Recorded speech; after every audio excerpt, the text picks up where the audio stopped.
ஆண்டவரும் இரட்சகரும் மீட்பருமாய் இருக்கிற இயேசு கிறிஸ்துவின் விலையேற பெற்ற நாமத்தினாலே நமது நியூ கிரேஸ் டிவியின் வாயிலாக ஆரை சன்ஷைன் நிகழ்ச்சிக்காக கர்த்தருக்கு நான் ஸ்தோத்தரிக்கிறேன்.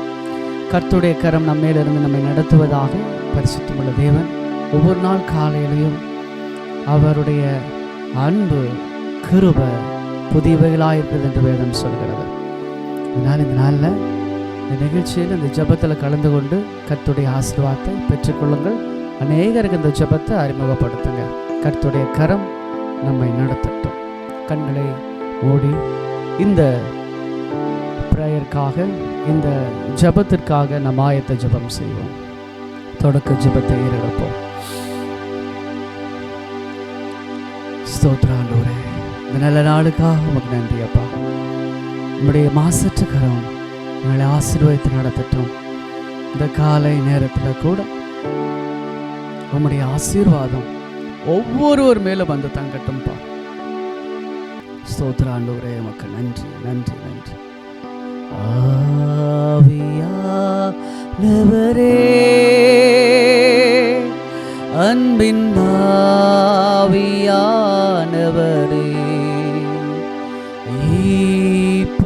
வாரும் இறங்கி வாரும் எங்கள் மத்தியிலே,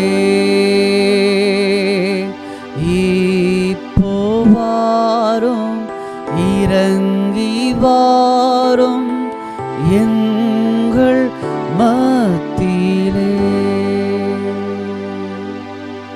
அன்புள்ள ஆண்டவரே, இந்த ஜெபத்தை ஆசீர்வதித்துக் கொடுங்கப்பா. பாடக்கூடிய பாடல்கள், வேத வாசிப்பு, கர்த்தருடைய வார்த்தை, ஜெபம், ஆசீர்வாதம் எல்லா பகுதிகளையும் பரிசுத்த ஆவியானவர் நடத்தி கொடுங்க. இயேசு கிறிஸ்துவின் நாமத்தில் ஜெபிக்கிறோம் பரிசுத்தமுள்ள பரலோக பிதாவே, ஆமென். இப்பொழுது கூட நாம் கர்த்தருடைய நாமத்தை மையப்படுத்தி பாடல்களை பாடி ஆண்டவருடைய நாமத்தை உயர்த்துவோம். God bless you. ஆண்டவராகிய இயேசு கிறிஸ்துவின் மீதான நாமத்தினாலே நம்முடைய நியூ கிரேஸ் டிவியின் சார்பாக உங்கள் யாவரையும் பாடல்களின் மூலமாய் கர்த்தருடைய நாமத்தை பாடி துதிப்பதற்கு ஏதுவாக வாழ்த்து வரவேற்கிறேன். இப்பொழுதும் கூட ஒரு பாடலை பாடி தேவாதி தேவனுடைய நாமத்தை நாம் மகிமைப்படுத்துவோமா? உமது முகம் நோக்கி பார்த்தவர்கள் வெட்கப்பட்டு போவதில்லை, உமது திருநாமம் அறிந்தவர்கள் கைவிடப்படுவதில்லை. உமது முகம் நோக்கி பார்த்தவர்கள் வெட்கப்பட்டு போவதில்லை, உமது திருநாமம் அறிந்தவர்கள் கைவிடப்படுவதில்லை. நம்பினோரை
உமது திருநாமம் அறிந்தவர்கள் கைவிடப்படுவதில்லை.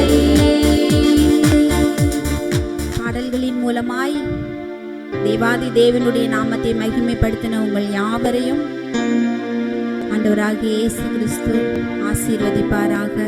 ஆமென்.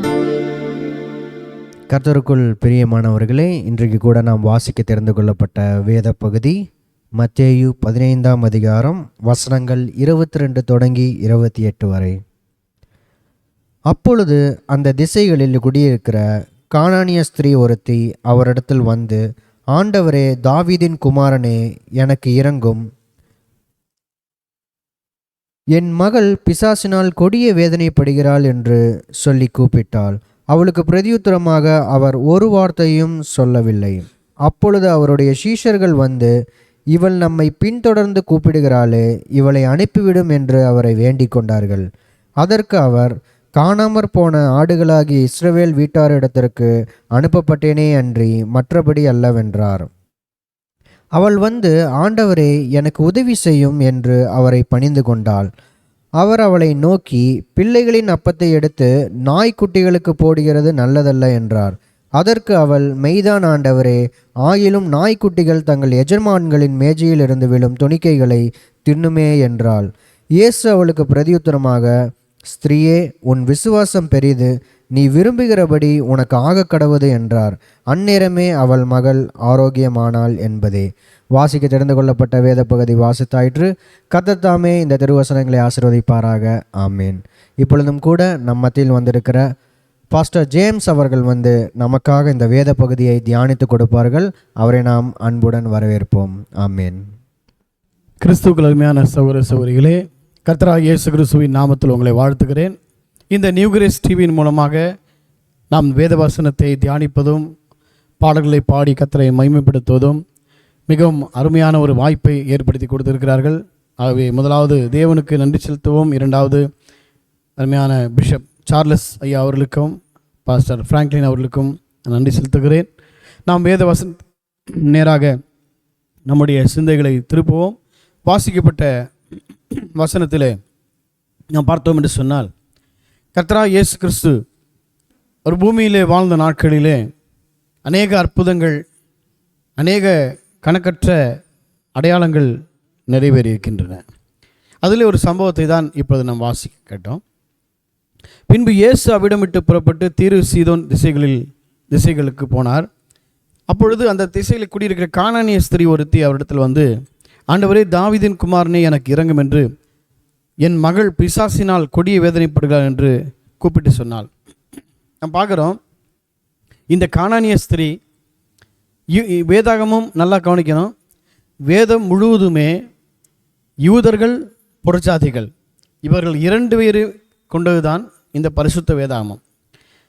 யூதர்கள் அல்லாதவர்கள் எல்லாருமே புறஜாதிகள் தான். இப்போ இங்கே இயேசு கிறிஸ்து பார்த்திங்கன்னா, இந்த ஸ்திரீ இதில் நல்லா கவனிக்கணும். இந்த காரியத்தில் வந்து இந்த ஸ்திரீ பார்த்திங்கன்னா தொடர்ந்து ஆண்டவரை பின்பற்றி வருகிறார். பாருங்கள், அவளுக்கு பிரதித்திரமாக அவர் ஒரு வார்த்தை சொல்லவில்லை. அப்பொழுது அவருடைய சீசர்கள் வந்து, இவள் நம்மை பின்தொடர்ந்து கூப்பிடுகிறாளே, இவளை அனுப்பிவிடும் என்று அவரை வேண்டிக் கொண்டார்கள். இந்த சகோதரி, இந்த அவர்களுடைய இந்த ஸ்திரீயுடைய தொடர்ந்து பாருங்கள், அவரை பின்தொடர்ந்து வருகிறார்கள். வந்தாலும் ஆண்டவர் அந்த அம்மாவை கண்டுக்கவே இல்லை. அந்த அம்மா வந்து ஒரு வார்த்தை வர்றாங்க, வந்தால் நம்ம ரெஸ்பான்ஸ் பண்ணணும். இதிலேருந்து இந்த அம்மா வந்து என்ன பண்ணுறாங்க, ஆண்டவர்கிட்ட வந்துறாங்க, ரொம்ப நேரமாக அவரை பின்தொடர்றாங்க. அவளுக்கு எந்த ரெஸ்பான்ஸையும் அவர் கொடுக்கவே இல்லை. திருப்பி ஏமா வந்திருக்க, எதுக்கு வந்திருக்க, உன்னுடைய பிரச்சனை என்ன, எதையுமே அவர் கேட்கவே இல்லை. பாருங்கள், இதில் என்னன்னு கேட்டிங்கன்னா, நம்முடைய பாடுகளுக்கு, நம்முடைய கஷ்டங்களுக்கு தக்க பலனை கர்த்தர் கொடுக்குறவராக இருக்கிறார். அதான் இன்றைக்கி இந்த செய்தியை தலைப்பாக நீங்கள் வைத்துக்கொள்ளுங்கள். நம்முடைய கஷ்டங்களுக்கு, நம்முடைய பாடுகளுக்கு, நம்ம அவமானங்களுக்கு தக்க பலனை கர்த்தர் நமக்கு கொடுக்குறவராக இருக்கிறார். பாருங்கள், இந்த ஸ்திரீ தொடர்ந்து அவரை வந்து பின்தொடர்ந்து வருகிறாள். இயேசு கிறிஸ்து எந்த ஒரு ரெஸ்பான்ஸும் பண்ணல, எந்த ஒரு ரிப்ளையும் பண்ணல, அவளை கண்டுக்கவே இல்லை. இருந்தும் அவள் என்ன செய்கிறாள், இயேசு கிறிஸ்துவை விடாமல் அவள் பின்தொடர்ந்து வருகிறாள். ஆண்டவர்கிட்ட வந்து ரெக்வஸ்ட் பண்ணல, அவள் சத்தம் போட்டு கேட்கல. அவள் என்ன செய்கிறா பாருங்க, ஒரு வார்த்தை அவள் சொல்கிறாள். அந்த திசையில் கூட அவள் வந்து, ஆண்டவரே தாவீது குமாரனே எனக்கு இறங்கும் என்று என் மகள் பிசாசினால் கொடிய வேதனைப்படும் என்று சொல்லி கூப்பிட்டாள். இப்போ யாராவது வர்றாங்க நம்மக்கிட்ட வந்து ஏதாவது கேட்டால் நம்ம என்ன பண்ணுவோம், திருப்பி அவங்களுக்கு ரிப்ளை பண்ணுவோம். ரிப்ளை பண்ணுறது தான் ஒரு நீங்கள் ரெஸ்பெக்ட் கொடுக்குறீங்கன்றதுக்கு அர்த்தம். ஆனால் ஆண்டவர் இவளை வந்து ரெஸ்பெக்டே பண்ணலை, மதிக்கவே இல்லை. அப்படின்னும்போது மற்றவங்களாம் தான் என்ன பண்ணியிருப்பாங்கன்னா, என்னடா அந்த பாஸ்டர்கிட்ட போகிறோம், அவரை தேடுறோம், அவர்கிட்ட போய் சொல்கிறோம், அவர் எதுவுமே பண்ண மாட்டான்னு சொல்லிட்டு போயிடுவாங்க. ஆனால் அந்த ஸ்திரீ என்ன பண்ணுறாங்க கேட்டிங்கன்னா, அவர்கிட்ட கேட்டுட்டும் அவர் ரெஸ்பான்ஸ் பண்ணலன்னு தெரிஞ்சும் அவள் வந்து இயேசு கிறிஸ்து விடாமல் பின்தொடர்ந்து கொண்டே வருகிறாள். அவருடைய சீசர்கள் பாருங்கள், இவள் நம்மை பின்தொடர்ந்து கூப்பிடுகிறாளே. அந்த அம்மா வந்து தொடர்ந்து விடாமல் ஆண்டவர்கிட்ட வந்து அந்த ரெக்வஸ்ட் பண்ணிக்கிட்டே வர்றாங்க. அப்போ சீசர்களே சொல்கிறாங்க, இவளை அனுப்பிவிடும் என்று அவரை வேண்டிக் கொண்டார்கள். பாருங்கள், ஃபஸ்ட்டு அந்த அம்மா பின்தொடர்ந்து வர்றாங்க, அவர் எந்த ரெஸ்பான்ஸும் பண்ணல. ரெண்டாவது சீசர்கள் ரெக்கமெண்ட் பண்ணுறாங்க. ரெக்கமெண்ட் பண்ணியும் அவர் என்ன சொல்லிக்கணும், அப்படியா சரி வாமா, உனக்கு என்ன பிரச்சனைன்னு கேட்டுக்கலாம். அவர் மறுபடியும் என்ன சொல்கிறார் பாருங்கள், காணாமல் போன ஆடுகளாகிய இஸ்ரவேல் வீட்டாரிடத்திற்கு அனுப்பப்பட்டேனே அன்றி மற்றபடி அல்ல என்றார். இயேசு கிறிஸ்து அவருடைய சொந்த ஜனங்களுக்காக வந்தார், சொந்த ஜனங்களை அவரை ஏற்றுக்கொள்ளவில்லை. சொந்த ஜனங்கள் யார்? யூதர்கள். இப்போ அங்கே என்ன சொல்கிறார்னா, நான் யூதர்களுக்காக மாத்திரம்தான் வந்திருக்கிறேனே தவிர புறஜாதிகள் யாருக்காக நான் வரல அப்படிங்கிறார். அல்லேலூயா. அவள் வந்து, ஆண்டவரே எனக்கு உதவி செய்யும் என்று அவரை பணிந்து கொண்டார். இந்த வார்த்தையை அவர் சொன்ன உடனே பாருங்கள், ஃபஸ்ட்டு அவள் தொடர்ந்து வர்றா, ரெஸ்பான்ஸ் இல்லை. ரெக்கமெண்டேஷன் பண்ணியும் ஆண்டவர் ரெஸ்பான்ஸ் பண்ணலை. இருந்தாலும் அந்த ஸ்திரீ என்ன பண்ணுறாள், ஆண்டவரே எனக்கு உதவி செய்யும் என்று அவரை பணிந்து கொண்டாள். She worship. அவள் வந்து ஆண்டவரை பணிந்து கொண்டு அவரை ஆராதிக்கிறாள். ஆராதனை செய்த பிறகு கூட ஆண்டவர் என்ன பண்ணுறாரு, அவர் அவளை நோக்கி, பிள்ளைகளின் அப்பத்தை எடுத்து நாய்க்குட்டிகளுக்கு போடுகிறது நல்லதல்ல. ஃபஸ்ட்டு கண்டுக்கவே இல்லை, ரெக்கமெண்டேஷன் பண்ணதுக்கு எந்த ரெஸ்பான்ஸும் கிடையாது, சரிங்களா. மூணாவது, அப்போ ரெக்கமெண்டேஷன் பண்ணதுக்கு என்ன சொல்கிறாருன்னா, நான் இஸ்ரவேல் ஜனங்களுக்காக வந்திருக்கேன் தவிர இவங்களுக்கெல்லாம் கிடையாது அப்படிங்கிறார். அப்போ அந்த அம்மாவை புறக்கணிக்கிறார், ரிஜெக்ட் பண்ணுறார். அப்போ ரிஜெக்ட் பண்ண போதும் அந்த ஸ்திரீ என்ன பண்ணுறார், அவரை பணிந்து கொண்டு அவரை ஆராதிக்கிறார். ஆராதனை செய்த போதும் அவர் என்ன சொல்கிறார்னா, நாயின் திட்டுறார். நம்ம நிறைய பேர் என்ன சொல்லுவோம், ஏன் இப்படி குறைக்கிற, ஏன் இப்படி குலைக்கிறேன்னு என்ன அர்த்தம், நாயின் திட்டுற, இன்டெரக்டாக நாயின்னு சொல்கிறது தான் அர்த்தம். இங்கே என்ன சொல்கிறாரு, பிள்ளைகளின் அப்பத்தை எடுத்து நாய்க்குட்டிகளுக்கு போடுவது நல்லதல்ல. அப்போ பிள்ளைகள் என்றால் யார்? இஸ்ரவேல் ஜனங்கள், தேவனுடைய சொந்த பிள்ளைகள், அவர்கள்தான் பிள்ளைகள். அப்பம்னா என்ன? இயேசு சொன்னார், நானே வானத்திலிருந்து இறங்கி வந்த ஜீவ அப்பம். அப்போ இந்த அப்பமாகிய நான் வந்து என் பிள்ளைகளுக்காகத்தான் வந்திருக்கிறேன் அன்றி புறஜாதிகளுக்கு கிடையாதுன்னு சொல்கிறார். ஆனாலும் இந்த அம்மா பாருங்கள், அவரை ஆராதிக்கிறாங்க, ஆண்டவர் போய் ஆராதிக்கிறாங்க. அப்போ வந்து நாயின் திட்டுறாரு. நாயின் திட்டினா என்ன இருப்போம், அப்பையும் போயிருக்கணும் இந்த அம்மா. அப்பையும் போகாமல் அதற்கு அவள், மெய்தான் ஆண்டவரே, ஆகிலும் நாய்க்குட்டிகள் தங்கள் எஜமான்களின் மேஜையிலிருந்து விழும் துணிக்கைகளை தின்னுமே என்றாள். அப்படின்னா என்ன அர்த்தம் கேட்டிங்கன்னா, அப்போது அந்த டேபிள், அந்த பணக்காரங்க வீட்டு டேபிள்லேருந்து விழக்கூடிய அந்த வேஸ்டான ப்ரெட்டை வந்து நாய்க்குட்டிகளுக்கு போடுவாங்க. அந்த அப்பம் நாய்க்குட்டிகளுக்கும் கிடைக்கும் அப்படின்னு என்ன அர்த்தம்னா, புறஜாதிகளும் என்னுடைய நாமம் தரிக்கப்படும், என்னுடைய ஜனங்கள் அல்லாதவர்கள் என்னுடைய ஜனங்கள் என்று அழைக்கப்படுவார்கள், எங்களுக்கும் புறஜாதிகளும் ஒரு பங்கை நீர் மீதியாக வைத்திருக்கிறீர் ஆண்டவரேன்னு சொல்லிட்டு ஆண்டவர் பேசின வெளிப்பாட்டினுடைய பாஷையிலே அவருக்கு ரிப்ளை பண்ணா.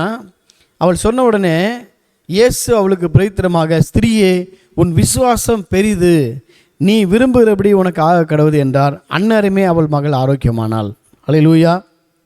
பிரியமானவர்களே, இதிலேருந்து நம்ம என்ன, இந்த ஸ்திரீயுடைய தொடர்ச்சியான அவமானம், ஆண்டவரிடத்துலேருந்து அவமானப்படுறா. அவர் ரெஸ்பான்ஸ் பண்ணல, அவர் ரிப்ளை பண்ணலை, ரெக்கமெண்டேஷன் பண்ணால் அதுக்கு குதர்க்கமாக பேசுகிறாரு, நான் உங்களுக்காக வரல. அவர் அந்த ஸ்திரீயை புறக்கணிப்பது போலவே அவர் பேசுகிறார். இருந்தாலும் அந்த ஸ்திரீயை குறித்து ஆண்டவருக்கு நல்லாவே தெரியும். அவள் ஒரு மனவாட்டியாகிய வித்து, அவள் தேவனுடைய பிள்ளை, அவள் ஒரு புறஜாதி என்று தேவனுக்கு தெரியும். அவள் புறஜாதியிலிருந்து தெரிந்து கொள்ளப்பட்டவள் என்பதை தேவனுக்கு தெரியும். அப்போ எதுக்காக இவ்வளோ தூரம் அவர் அவளை அவமானப்படுத்துகிறாள்? ஆண்டவர் எதுக்கு அவளை அவமானப்படுத்தணும்? ஆண்டவர் எதுக்கு அவளை புறக்கணிக்கணும்? ஆண்டவர் எதுக்கு அவளை நாயின் திட்டணும் அப்படின்னு பார்த்தீங்கன்னா, பிரியமானவர்களே, சகல ஜனங்களும் பார்த்துக்கிட்டு இருக்காங்க அந்த ஸ்திரீ பின்தொடர்ந்து வர்றதை.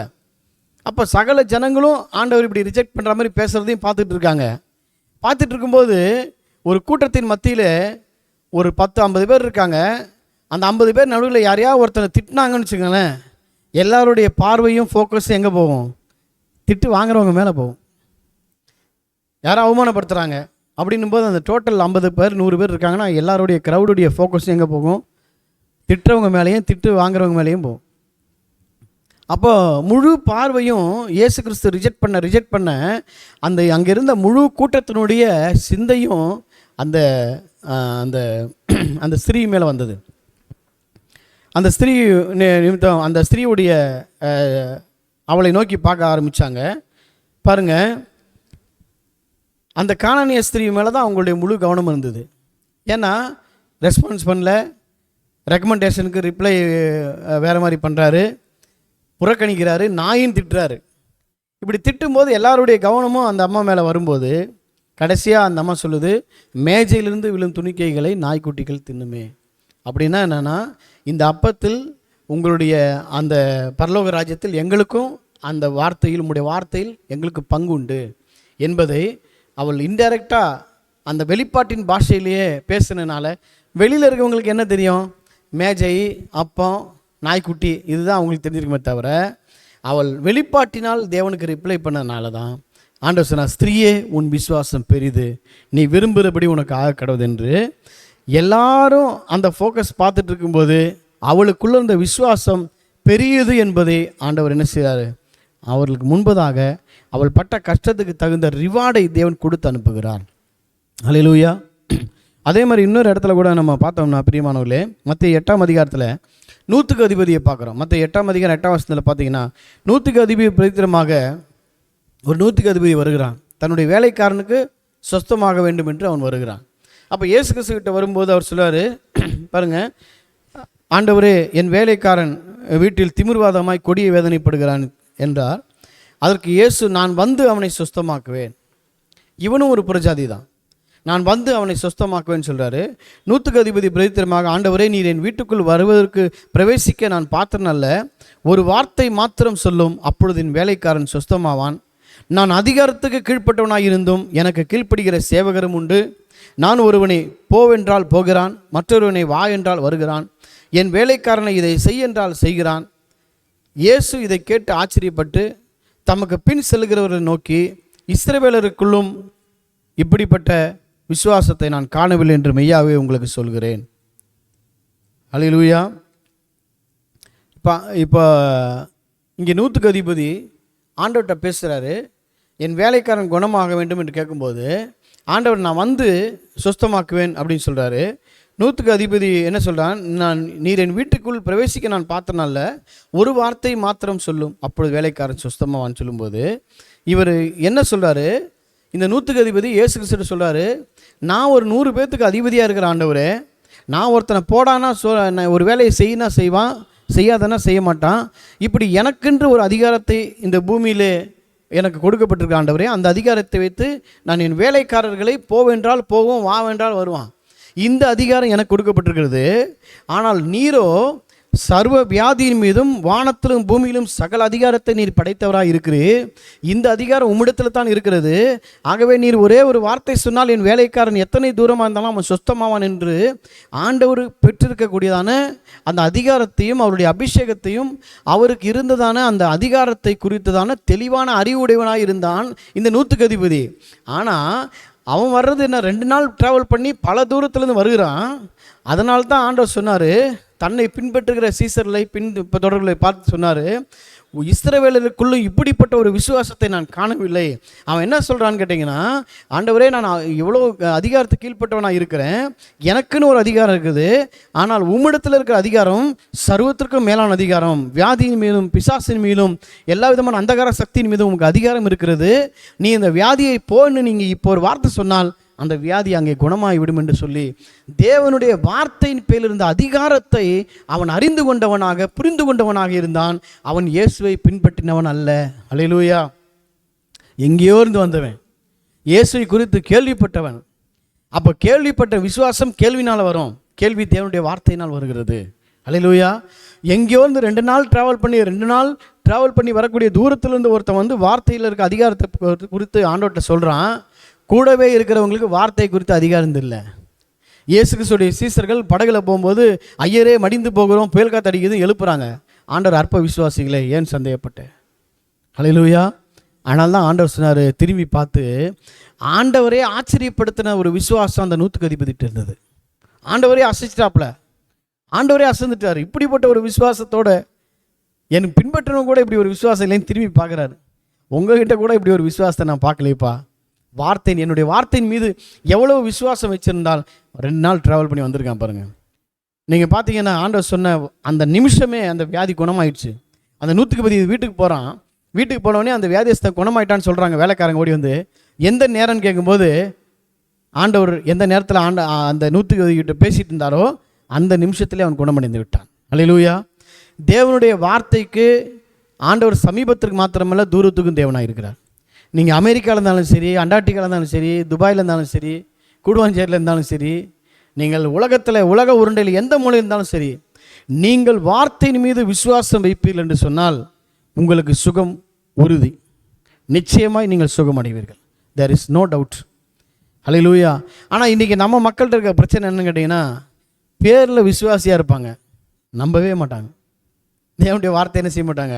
கர்த்தர் உங்களை ஆசீர்வதிக்க போகிறாருங்க, உங்களுடைய எதிர்காலத்தை மாற்ற போகிறாரு, உங்கள் விசுவாசத்தை தேவன் வர்த்திக்க பண்ண போகிறாரு, உங்களை வந்து பெரிய லெவலில் கர்த்தர் கொண்டு போக போகிறான்னு சொல்லுங்களேன், நம்பவே மாட்டாங்க. சும்மா தலையாட்டுவாங்களே தவிர அவங்களுக்குள்ள அந்த விசுவாசம் இருக்காது. பேர் தான் விசுவாசியாக இருப்பாங்க, ஆனால் விசவசியாகவும் இருப்பாங்க. அல்லேலூயா. நம்ப மாட்டாங்க. இன்றைக்கி விசுவாச குறைவு உலகத்தில் இருக்கவங்க பார்த்தீங்கன்னா, ஒரு புறஜாதியில் இருக்கவங்க நீங்கள் ஆண்டோடைய வார்த்தை சொன்னீங்கன்னா உடனே நம்பி ஓடிடுவாங்க, விசுவாசிப்பாங்க, அவங்களுக்கு அற்புதம் நடக்கும். ஆனால் பார்த்தீங்கன்னா தாத்தா தாமஸ், அப்பா ஆமோஸ், நான் போவாசுன்னு பாரம்பரியமாக கிறிஸ்தவனாக இருக்கிறவங்களுக்கு விசுவாசமே இருக்காது. நீங்கள் சொன்னீங்கன்னா நம்பவே மாட்டான், குதர்க்கமாக கேள்வி கேட்பான். ஆண்டவர் உங்ககிட்ட பேசினாரா, ஆவியான உங்ககிட்ட பேசினாரா, உங்களே கிண்டல் பண்ணுவான், கேலி பண்ணுவான். அல்லேலூயா. ஆனால் தான் ஆண்டவர் சொன்னார், தன்னை பின்பற்றுகிறவர்களை பார்த்தார். கிறிஸ்தவர்கள் என்று பேனர் வைத்து கொண்டிருக்கிறவர்களை பார்த்தார். கிறிஸ்தவன் என்று சொல்லுகிறவன் எல்லாம் கிறிஸ்தவன் அல்ல.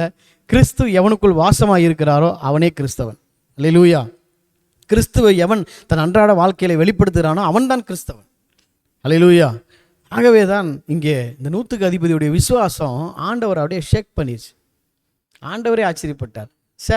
எப்பேற்பட்ட விசுவாசம்பா உனக்கு, என் வார்த்தையின் மேலே இருக்கக்கூடிய அதிகாரத்தை அறிந்து கொண்டவனாக இருக்கிறார். அதனால தான் யோவான் 1:1 சொல்லப்பட்டிருக்கு, ஆதியிலே வார்த்தை இருந்தது, அந்த வார்த்தை தேவனிடத்தில், அந்த வார்த்தையே தேவனாக இருக்கிறார். Word is God. தேவனுடைய வார்த்தை தான் தேவனாக இருக்கிறார். வார்த்தையும் தேவனும் ஒன்று. அது நீங்கள் நல்லா அண்டர்ஸ்டாண்ட் பண்ணிக்கணும். இந்த வேதமானது இன்றைக்கி டெய்லி வேதம் வாசித்தீர்களா, இன்று வேதம் வாசித்தீர்களா என்று அந்த செய்தியில் அந்த அதில் பார்த்திங்கன்னா டெய்லி வேதம் வாசிக்கிறாங்க, டெய்லி 2 அதிகாரம் வாசிக்கிறாங்க. அப்போ வேதத்தை நேசிக்கிறவர்களுக்கு மிகுந்த சமாதானம் உண்டு, அவர்களுக்கு இடர் இல்லை. 119 சங்கீதத்தில் சொல்லப்படுது, 145. அல்லேலூயா. அது வேதத்தை நேசிக்கிறவர்களுக்கு மிகுந்த சமாதானம் உண்டு. இந்த வேதத்தை வார்த்தையை நேசிக்கிறவர்கள் அவர் தம்முடைய வார்த்தையை அனுப்பி, அவர் தம்முடைய வசனத்தை அனுப்பி சுகத்தை உண்டாக்குறார். சங்கீதத்தில் வாசிக்கிறோம். அப்போ வார்த்தையில் தான் நமக்கு சுகம், வசனத்தில் தான் சுகம். அப்போ இந்த வசனத்தை நம்பாமல் இருந்தால் எங்கே சுகம் அளிக்கும்? அதனால தான் இன்றைக்கி மருத்துவமனைகள் பெருகி போனதுக்கு காரணம் யார்? கிறிஸ்தவர்களாகிய நம்ம தான். நம்ம நம்பாமல் இருந்தனால தான் இத்தனை மருத்துவமனை பெருகி போயிடுச்சு. நம்ம ஆண்டோடைய வார்த்தையை உறுதியாக விசுவாசத்தோடு பிடிச்சிருந்தோம்னா மருத்துவமனை வந்திருக்காது. அல்லேலூயா. Praise the lord. அப்போ பாருங்கள், இந்த வேலைக்காரன் இந்த 100க்கு அதிபதி சொல்கிற காரியம் என்ன? ஒரு வார்த்தையில் சுகமடைந்தான். அல்லேலூயா. அந்த கானானிய ஸ்திரீ என்ன செய்தால்? ஆண்டவருக்கு வெளிப்பாட்டிலே உத்தரவு சொன்னான். அதான் ஒரு அந்நிய பாஷை. அந்நிய பாஷை என்பது வெளிப்பாட்டின் பாஷை.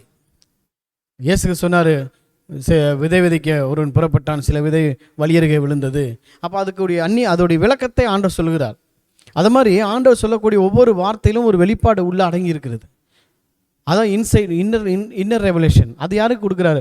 சீசல் கேட்குறாங்க, ஏன் அவர்களுக்கு வெளிப்படையாக சொல்ல வேண்டியது தானே அப்படின்னு சொல்லும்போது மத்தேயு 13 அதிகாரத்தில் சொல்கிறார், இந்த விதை விதைக்கிற உவமையை பற்றி சொல்லும்போது சொல்கிறாரு, ஆகவே புறஜாதிகள் அவங்களுக்கு அந்த வரம் கிடையாது, உங்களுக்கு தான் அந்த வரம் கொடுத்துருக்கேங்கிறார். அல்லேலூயா. பிரைசலால். ஆகவே அவர்களுக்கோ அருளப்படவில்லை, அது உங்களுக்கு அருளப்பட்டிருக்குன்னு சொல்கிறார். சீசர்கள் கூட இருக்கிறாங்க, அவங்களுக்கு தான் அதை எக்ஸ்பிளைன் பண்ணுறாரு. அவர்களுக்கு தனித்து நின்று அவங்களுக்கு விளக்கத்தை சொல்லுகிறார். எல்லாருக்கும் பப்ளிக்கில் பேசும்போது விதையை பற்றி பேசுகிறாரு. ஒவ்வொரு ஊமைகளால் தன்னுடைய வாயை இயேசு கிறிஸ்து திறக்கிறார். ஆனால் சீசர்கிட்ட பேசும்போது தான் ரகசியங்களை குறித்து பேசுகிறார், ஆழமான காரியங்களை அவர் வெளிப்படுத்துகிறார். ஹல்லேலூயா, பிரைஸ் தி லார்ட். ஆகவே இப்போ இந்த 2 பேரை நம்ம பார்த்தோம். 2 பேருமே புறஜாதி தான், 2 பேருமே யூதர்கள் கிடையாது. ஒருத்தி கானானிய ஸ்திரீ, இவர் பார்த்தீங்கன்னா 100க்கு அதிபதி. இயேசு குறித்து கேள்விப்பட்டிருக்கிறார். கேள்விப்பட்டவருக்கு விசுவாசம் இருக்குது, கூடவே இருக்கிறவங்களுக்கு விசுவாசம் இல்லை. ஆனால் தான் ஆண்டவர் சொல்ல தலைமை பின்பற்ற திரும்பி பார்த்து கேட்குறார், இஸ்ரவேலருக்குள்ளும் இப்படிப்பட்ட விசுவாசத்தை நான் காணவில்லையே என்று சொல்கிறார். அல்லேலூயா. அதை இயேசு இதை கேட்டு ஆச்சரியப்பட்டு தனக்கு பின் செல்கிறவர்களை நோக்கி, இஸ்ரவேலருக்குள்ளும் நான் இப்படிப்பட்ட விசுவாசத்தை காணவில்லை என்று மெய்யாகவே உங்களுக்கு சொல்லுகிறேன்ட்டார். அல்லேலூயா. ஆண்டவர் எங்கெங்கே மெய்யாகவேன்னு சொல்கிறாரோ அதுதான் உண்மை. Price the Lord. இன்றைக்கி விசுவாசிக்கிட்ட தான் அதிக விசுவாசம் இருக்காது. பேர் ஆரோக்கியசாமின்னு வச்சுருப்பார், பூரா பார்த்திங்கன்னா ஒரு 50 மாத்திரை கையில் வச்சுருப்பார். எப்போவும் இரும்பலும் ஆஸ்பத்திரி கையுமா பேர் என்னங்க, ஆரோக்கியசாமி. இப்போ விசுவாசம்னு பேர் வச்சுருப்பார். அவர்கிட்ட போய் நீங்கள் விசுவாசத்தை பற்றி சொன்னீங்கன்னா, எனக்கெல்லாம் இது நடக்குமா பாஸ்டர், எனக்கெல்லாம் கிடைக்குமா, ஆனால் பேர் என்னங்க, விசுவாசம். அல்லேலூயா. ஞானம்னு பேர் வச்சுருப்பார், ஃபோனை தலைக்கெல்லாம் வச்சு பேசிகிட்டு இருப்பார். அல்லேலூயா. பேருக்கு ஆப்போசிட்டாக தான் இருப்பாங்க. ஆகவே பிரியமானவர்களே, வேதாமத்தில் நம்ம பார்க்குறோம், இந்த 2 காரியத்தை நல்லா மைண்டில் வச்சுக்கோங்க. அந்த கானானிய ஸ்திரீ தேவனுடைய வார்த்தையை விடாப்பிடியாமல் அவள் அவமானப்பட்டா, அவள் ஆண்டவர் இன்சல்ட் பண்ணார். தேவன் உங்களுக்கு அப்படிப்பட்ட ஒரு சூழ்நிலை உங்களுக்கு அமையுதா, அவமானப்படக்கூடிய ஒரு சூழ்நிலை அமையுதா, இல்லை கஷ்டப்பட வேண்டிய சூழ்நிலை அமையுதா, கவலைப்படாதீங்க. அதுக்கெல்லாம் ரெட்டத்தனியான பலனை கர்த்தர் கொடுப்பார். ஆண்டவர் அப்படி அவளை இன்சல்ட் பண்ணதும், அவளை கண்டுக்காமல் விட்டதும், அவளுக்கு ரெக்கமெண்டேஷன் பண்ணியும் அவளை நாயின்னு சொன்னதும், இதையெல்லாம் பார்த்திங்கன்னா நம்ம ஆட்களாக தான் ஒரே ஒரு அட்டம்ப்டில் ஓடி இருப்பாங்க. என்னடா இந்த பாஸ்டர் கண்டுக்கவே மாட்டுறாரு அப்படின்னு சொல்லி உடனே திரும்பி போயிருப்பாங்க. வேதத்தில் அநேக காரியங்கள் நம்ம பார்க்கலாம். மார்த்தாள் மரியாளுடைய சகோதரன் லாசரு வியாதியாக இருக்கும்போது வழக்கமாக நம்மளாம் என்ன பண்ணுவோம், பாஸ்டர் இருக்க யாராவது ஒருத்தர் உடம்பு சரியில்லைன்னு கேள்விப்பட்டவொடனே அடுத்த நிமிஷமே பைக் எடுத்துகிட்டு போய் அவரை போய் பார்த்து ஜெபம் பண்ணுவோம். இதுதான் ஒரு ஊழியக்காரனுடைய வேலை. ஆனால் இயேசுனார் என்ன பண்ணுறாரு, லாசரு வியாதியாக இருக்கானவொடனே நாம் இன்னும் 4 நாள் நம்ம இங்கேருந்து 4 நாள் கழித்து போகலாங்கிறாரு. புரிதா இல்லைங்களா? இப்படி சொல்லிகிட்டு இருக்கும்போது கூட இருக்க சீசர் சொல்கிறேன், 4 நாள் கழிச்சுன்னு ஆண்டவர் சொல்கிறாரு, வாருங்கள் நம்ம இப்போ போய் லாசரை போய் பார்க்கலாம் அப்படின்னோடனே கூட இருக்க தேமா என்பன் சொல்கிறான், வாங்க அவரோடு கூட சாகிறதுக்கு நம்ம போகலாம். ஏன்னா அந்த கிராமத்திலே ஒரே ஒரு குடும்பம் தான் இயேசுவை ஏற்றுக்கொண்டிருக்காங்க. அந்த குடும்பத்தில் ஒரு சாவு நடந்து வியாதியாக இருக்கும்போது ஆள் அமைச்சு போகல, செத்து போயிட்டான்னு சாவுக்கு ஆள் சொல்லியும் போகல, செத்து போய் அடக்கம் பண்ணி 4 நாள் கழித்து ஆண்டவர் வராரு. எப்படி இருக்கும் ரெஸ்பான்ஸ், யோசனை பண்ணி பாருங்கள். ஆனால் தான் கூட இருக்க சீசர் சொல்கிறேன், வாங்க அவரோடு கூட போய் நம்ம சாவோம், எப்படி இருந்தாலும் நம்மளை கிரவுண்டு கட்டி அடிக்க போகிறானுங்க அந்த ஊரில், அவரோடு கூட நம்ம சாகலான்னு சொல்லி போகலாம் அப்படின்றாங்க. இயேசு கிறிஸ்து அங்கே போனவொடனே அங்கே ஒரு உயிர்த்தெழுதலை ஆண்டவர் நடப்பித்து காண்பிக்கிறார். எங்கே தாமதம் இருக்கிறதோ அங்கே ஒரு ட்ரெமெண்டஸ் மிராக்கிள் நடக்கும், அவுட்ஸ்டாண்டிங் மிராக்கிளை தேவன் செய்வார். உங்கள் வாழ்க்கையில் தாமதம் இருக்குதா, இல்லை அவமானப்படுறீங்களா, இல்லை ஒரு காரியம் ரொம்ப லேட்டாக இருக்குதா, கவலைப்படாதீங்க. எல்லாருக்கும் முன்பதாக கர்த்தர் உங்களுடைய தலையை உயர்த்தி உங்களுடைய தலையை எண்ணெயால் அபிஷேகம் பண்ண சத்துருக்கள் முன்பதாக உங்களுக்கு ஒரு பந்தியை ஆயத்தப்படுத்துவார். அல்லேலூயா.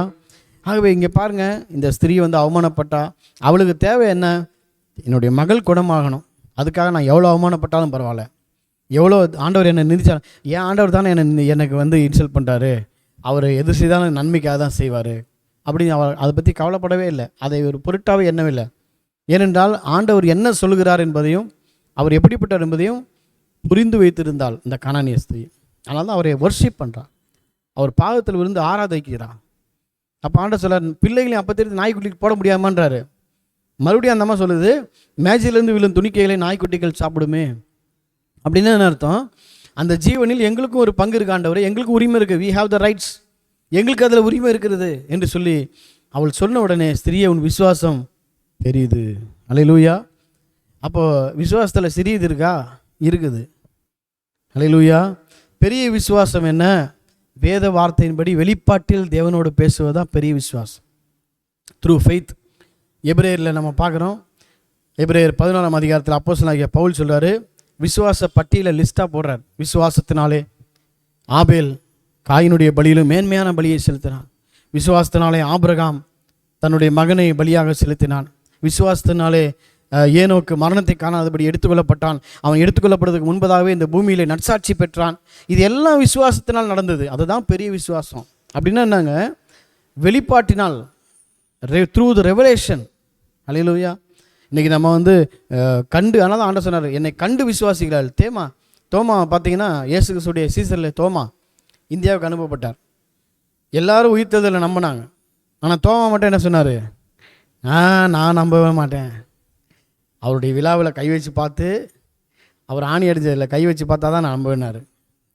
ஆண்டவர் அப்படியே உடனடியாக அவன் சொல்லும்போதே அவன் முன்னாடி காட்சி கொடுத்து, என் விழாவில் கை வச்சுப்பார், என்னுடைய ஆணிகள் கடவப்பட்ட கையில் கை வச்சுப்பார். உடனே அவன் கீழே ஓ லார்ட் மை காட், தேவனே, என் ஆண்டவரே, நீ கண்டு விசுவாசிக்கிறாய், என்னை காணாமல் விசுவாசிக்கிறவள் பாக்கியவான்கள். நாம் ஏசப்பாவை நேரில் பார்க்கல, ஆனால் நான் விசுவாசிக்கிறேன், நாம் பாக்கியவான்கள். நான் நினைக்கிறேன், இந்தியாவில் ஏன் அப்படி சந்தேக பேர் வழி இருக்காங்கன்னா, தோமா இந்தியாவுக்கு தான் வந்தார். அல்லேலூயா. ஆனால் தான் நீ நிறைய பேர் சந்தேகப்படுறாங்க, வார்த்தையை சந்தேகப்படுறாங்க. கர்த்தர் செய்வாரா? அற்புதம் நடக்குமா? அல்லேலூயா. சும்மா ஒரு உதாரணத்துக்கு சொன்னேன். இதை பாஸ்டர் இப்படி சொல்லிட்டான்னு சொல்லாதீங்க. அல்லேலூயா. சந்தேகப்படாமல் கர்த்தருடைய வார்த்தையின் மீது ஆணித்தரமான விசுவாசத்தை வச்சிங்கன்னா உங்களுக்கு மிராக்கிள் கண்டிப்பாக நடக்கும். அல்லேலூயா. பாருங்கள், இவள் எவ்வளோ அவமானப்பட்டா. அந்த கானானிய ஸ்திரியை இன்சல்ட் பண்ணுறாரு, ரெக்கமெண்டேஷன் பண்ணுறவங்களுக்கு ஆப்போசிட்டாக பேசுகிறாரு, நாயின்னு திட்டுறாரு. இவ்வளோ திட்டையும் வாங்கிட்டு அவரை தொழுது கொள்கிறாள். அவர் பேசுனதுக்கு தகுந்தது போல் ஆண்டவர் பார்க்குறாரு. ஆண்டவர்கிட்ட ஒரு ஸ்கேனிங் மிஷின் இருக்குது. அதுதான் வார்த்தையின் ஸ்கேனிங் மிஷின். 100க்கு அதிபதி வர்றான். ஆண்டவர் ஒரு பெரிய பணக்கார மனிதன் வர்றான். ஆண்டவரே, நித்திய ஜீவனை பெற நான் என்ன செய்வேன்? ஒரு வாலிபன் வர்றான். அப்போ ஆண்டவர் சொல்கிறாரு, அப்படியாப்பா, நீ பிரமாணத்தை கடைப்பிடிக்கணுமே, அதையெல்லாம் நான் சின்ன வயசுலேருந்து கடைப்பிடிக்கிறேன் ஆண்டவரே, அதெல்லாம் எனக்கு தண்ணிப்பட்ட பாடு. ஓ அப்படியா, சரி, வெரி குட். இருந்தாலும் உன் இடத்துல ஒரு குறை இருக்குது. என்ன குறை ஆண்டவரே? நிறைய சொத்து வச்சுருக்கீங்களா, அதான் குறை. அதெல்லாம் போய் விற்று என்ன பண்ணு, தரித்திரல் கொடுத்துட்டு அது பிறகு நீ என்ன செய், நீ என்னை பின்பற்றலாமே அப்படின்னும்போது அவன் யோசனை பண்ணி பார்க்குறான். என்னடா நாம் நித்திய ஜீவனை கேட்டால் இவர் என்ன பண்ணுறாரு? நம்ம சொத்தை விற்றுட்டு வர சொல்கிறாரு. சொத்தை விற்று பேங்க்கில் போட்டு வட்டி வாங்கிட்டு வாடான்னு பண்ணாத, வட்டி வாங்கி சாப்பிட்டு வாடான்னு பரவாயில்ல. ஆனால் சொத்தை விற்று தரித்திரல் கொடுத்துட்டு நீ ஓட்டாண்டியாக என்னை பின்பற்றுங்கிறாரு அப்படின் போது அவன் யோசனை பண்ணி பார்த்தான். கிராஸ்கட்டில் ஒரு 5 காம்ப்ளெக்ஸு அப்படி இப்படின்னு கணக்கு பண்ணி பார்த்தான். ஐயோ, இதெல்லாம் விட முடியாதுப்பா, அதுக்கு நித்திய ஜீவனாவது ஒன்றாவது, நமக்கு நம்ம சொத்து தான் பெருசுன்னு போயிட்டான். அல்லேலூயா. அது மாதிரி ஆண்டவர் அந்த வார்த்தையாகிய ஸ்கேனிங் மிஷினை போடும்போது அங்கேருந்து என்ன ரிப்ளை வருதுன்னு பார்ப்பார். அல்லேலூயா. அதே மாதிரி இந்த வார்த்தையை இந்த கானானிய ஸ்திரீக்கு போடும்போது அவள் ரிப்ளை பண்ணா பாருங்க, மெய்தான் ஆண்டவரே, பொய்ன்னு சொல்லலை, மெய்தான் ஆண்டவரே, ஆகியும் மேஜையிலிருந்து விழும் துணிக்கையை நாய்க்குட்டிகள் தின்னுமே. நாங்கள் நாய்க்குட்டிகள் தான், புறஜாதிகள் நாய்க்குட்டிகள் தான், ஆனால் எங்களுக்கும் ஒரு பங்கு உம்மிடையில் மீதியாக இருக்குது ஆண்டவரே, நாங்களும் உம்முடைய பிள்ளைகள் தான் சொல்லி அவர்கிட்ட உரிமையை கோரும்போது ஆண்டவர் தாமதம் பண்ணவே இல்லை. ஸ்திரியே, உன் விசுவாசம் தெரியுது. இங்கே பார்க்குற ஆண்டவரை அசைச்ச ஒரு விசுவாசம், அங்கே பெரிய விசுவாசத்தை சொல்கிறாரு. இங்கே ஆண்டவரே அசைச்சிட்டான் அந்த 100க்கு அதிபதி விசுவாசத்தில். ஒரு வார்த்தை மாத்திரம் சொல்ல, ஆண்டவரே, நீ ஆண்டவர் என் வீட்டுக்கு அந்த அளவுக்கு நான் தகுதி உள்ளவன் அல்ல ஆண்டவரே, நீர் பரிசுத்தமான தேவன், நீர் மகா உன்னதமான தேவன், நான் பாவி, என் வீட்டு வாசப்படி வளர்றது கூட நான் பாத்திரவான் கிடையாது ஆண்டவரே, ஆனாலும் நீர் வார்த்தை சொன்னீங்கன்னா அந்த வார்த்தையின் வேலைக்காரனை குணமடைத்து விடும். ஏனென்றால் உம்மிடத்தில் அந்த அதிகாரம் இருக்குது. எனக்கு இருக்க அதிகாரத்தை வச்சு நான் பூமியில் இருக்கணும்னா வேலை வாங்கலாம், எனக்கு அந்த அதிகாரம் இருக்குது. ஆனால் உம்முடைய வார்த்தைக்கோ சர்வ அதிகாரம் இருக்கிறது. வியாதியின் மீதும் பிசாசின் மீதும் எப்பேற்பட்ட பில்லி சூனிகள் மீதும் அது உம்முடைய வார்த்தையை அதிகாரம் செய்கிறது என்னக்கூடிய காரியத்தை அவன் புரிந்து வைத்திருந்தான். He understand the power of the word of God. அல்லேலூயா. தேவனுடைய வார்த்தையின் பேரில் இருக்க வல்லமையை அவன் அறிந்தவனாக இருந்தான். இன்றைக்கி நிறைய பேர் இந்த வார்த்தையில் இருக்கக்கூடிய வல்லமை அறியாதனால தான் அற்புதம் நடக்கிறதில்ல, மிராக்கிள்ஸ் நடக்கிறதில்ல, ஹீலிங் நடக்கிறதில்ல. இந்த வார்த்தையின் பேர் இருக்கக்கூடிய மிராக்கிளை, இந்த வார்த்தையின் பேர் இருக்கக்கூடிய பவரை நீங்கள் தெரிந்து கொண்டீங்கன்னு சொன்னால் உங்கள் வாழ்க்கையில் அடையாள அற்புதம் மிக எளிமையாக நடக்க வாய்ப்பு இருக்கிறது. அல்லேலூயா. ஆகவே தேவன்கிட்ட கேளுங்க, ஆண்டவரே, இந்த வார்த்தையில் இருக்கக்கூடிய அற்புதங்களையும் அதிசயங்களையும் தாவீது சொல்கிற போட உங்களுடைய வேதத்தில் அதிசயங்களை பார்க்கும்படி என் கண்களை திறந்தல்னு கேட்ட மாதிரி இந்த வேதத்தினுடைய உங்களுடைய வார்த்தையின் பேரில் உள்ள அந்த அதிகாரத்தையும் அந்த வல்லமையும் அறிந்து கொள்வதற்கு எனக்கு பிரகாசமான மனக்கண்களை கொடுமாண்டவரே நம்ம கேட்போம் என்று சொன்னால் மெய்யாகவே அற்புதம் நடப்பது மிகவும் எளிது. இவள் பாருங்கள், விடாமுயற்சி. அடிக்கடி சொல்கிறதான், ஒவ்வொரு சாப்டர்லையும் நம்ம விடாமுயற்சியை பார்க்குறோம். இந்த கானானிய ஸ்திரீ என்ன செய்கிறாள்? தொடர்ந்து பின்பற்றுகிறாள். திட்டு வாங்கினாலும் பின்பற்றுகிறாள், அவர் நாயின்னு சொன்னாலும் பின்பற்றுகிறார், போய் ஆராதனை செய்கிறார், அவர் பாதத்தில் விழுந்து அவரை ஆராதிக்கிறார். நம்மளாக தான் என்ன பண்ணியிருப்போம், ஒரே இதில் ஓடி இருப்போம். இந்த பாஸ்டர் கண்டுக்க மாட்டுறாரு, நம்மளை நாயின் திட்டுறாரு, திட்டு வாங்கறக்கா நம்ம சபைக்கு போகிறோம் அப்படின்லாம் பேசுவோம். ஆனால் பாருங்கள், தேவன் யாரை நேசிக்கிறாரோ அவரை கடிந்து கொண்டு சிரிச்சிக்கிறார். தகப்பன் சிரிச்சியாத புத்திரன் உண்டோ? ஆகவே இவள் அப்ளை பண்ணால் ஆண்டவர்கிட்ட எப்படி அந்த அணுகுமுறை இருக்குது, தேவன்கிட்ட எப்படி அணுக வேண்டும், how to deal with God, hallelujah, how to conversation with God. அப்போ தேவனோட கூட அந்த கன்வர்சேஷன், ஒரு ரேஷன் கார்டுக்கு நம்ம அப்ளை பண்ணால் கூட அதுக்கு ஒரு ஃபார்மேட் வச்சுருக்காங்க. அப்போ தேவன்கிட்ட அணுகணும்னா அதுக்கு ஒரு ஃபார்மேட் இருக்குது. அந்த ஃபார்மேட்டின் படி போனீங்கன்னா உங்களுக்கு எளிதில் உங்களுக்கு அற்புதங்களை நீங்கள் பெற்றுக்கொள்ளலாம். அல்லேலூயா. ஆகவே கர்த்தர் உங்களை ஆசீர்வதிப்பாராக. நம்ம பட்ட கஷ்டங்களுக்கும் அவமானங்களுக்கும் தகுந்த பலனை கர்த்தர் கொடுப்பார், இரட்டத்தனையாக கொடுப்பார். இன்னும் நிறைய சொல்லலாம், சொல்லிகிட்டே போகலாம். பிரைசலால் அடுத்த செய்தியில் பார்க்கலாம். ஆகவே நான் பார்த்த இந்த 2 சம்பவத்தை நீங்கள் மைண்டில் வச்சுக்கோங்க. தேவன் நமக்கு தாமதிக்கிறார் என்றாலும், சில அவமானங்கள் நமக்கு அனுமதிக்கிறார் என்றாலும், அதையெல்லாம் நமக்கு பெரிய ஒரு ஆசீர்வாதமாக, பெரிய ஒரு ரிவார்டாக கர்த்தர் மாற்றுவார். கர்த்தர் உங்களை ஆசீர்வதிப்பார். இந்த செய்தியை கேட்ட ஒவ்வொருத்தரையும் கர்த்தர் ஆசீர்வதிப்பாராக. வார்த்தையில் இருக்க வல்லமை அறிந்து கொள்ளுங்கள். விடாமுயற்சியோடு தொடர்ந்து காத்திருங்கள். கர்த்தருக்கு காத்திருக்கிறோ புதுபலன் அடைந்து கழுகுகளைப் போல தங்கள் சட்டையில் எடுத்து உயர எழும்புவார் மாதிரி நீங்கள் உயர எழும்புவீர்கள். God bless you. God be with you. Praise lord. இவ்வளோ நேரம் கர்த்தரோட வார்த்தையை நாம் கேட்டோம். உங்களுடைய வாழ்க்கையில் ஒரு காரியம் உங்கள்கிட்ட இல்லை அப்படின்னு சொல்லுகிற பொழுது நம்மளும் தவறான ஒரு முடிவுகளை எடுக்க தோணும். ஆனால் ஆண்டவர் சொல்கிற ஒரு காரியம் என்னன்னா, நீ விசுவாசித்தால் தேவ மகிமையை காண்பார். உங்கள் கூட இருக்கிறாருங்க ஆண்டவர். உங்கள் கரத்தை பிடிச்சு நடந்து போகிறார். சோர்ந்து போக வேண்டாம். நாம் ஜெபிப்போம். அன்பின் பரலோக தகப்பனே, உடைய வார்த்தை இவ்வளவு நேரம் நாங்கள் கேட்டோம் ராஜா. பரிசுத்த ஆவியானவர் ஒவ்வொருவர் மேலும் உம்முடைய ஆசீர்வாதத்தின் மலையை பொழிந்தருளுவீராக. கர்த்தருடைய வல்லமையான கரம் ஒவ்வொருவரையும் நிரப்பட்டும். ஒவ்வொருவர் மேலும் உம்முடைய ஆசீர்வாதத்தின் வல்லமை இறங்கட்டும்பா. இந்த நேரத்தில் கண்ணீரோடு ஜெபிக்கிற ஒவ்வொரு பிள்ளைகளோட வாழ்க்கையில அற்புத சுகம், அற்புத பலன், அற்புத நன்மைகள் உண்டாகட்டும் என்று ஜெபிக்கிறோம். கர்த்தருடைய ஆசீர்வாதம் ஒவ்வொருத்தரையும் நிரப்பட்டும். இயேசு கிறிஸ்துவின் நாமத்தில் ஜெபிக்கிறோம் பரிசுத்தமுள்ள பரலோக பிதாவே. ஆமென், ஆமென், ஆமென். என் ஆத்துமாவே கர்த்தரை ஸ்தோத்திரி, என் முழுமையோட பரிசுத்த நாமத்தை ஸ்தோத்திரி. என் ஆத்மாவே கர்த்தரை ஸ்தோத்திரி. கர்த்தர் செய்த சகல உபகாரங்களை மறவாதே. ஆமென். நம்முடைய கர்த்தராகிய இயேசு கிறிஸ்துவின் கிருபை, பிதாவாகிய தேவனின் அன்பு, பரிசுத்த ஆவியோட ஐக்கியம் நம் அனைவரோடும் இன்றும் என்றும் சதா காலங்களில் நீடித்து நிலைத்திருப்பதாக. ஆமென், ஆமென். God bless you. God be with you. நாளை சந்திப்போம்.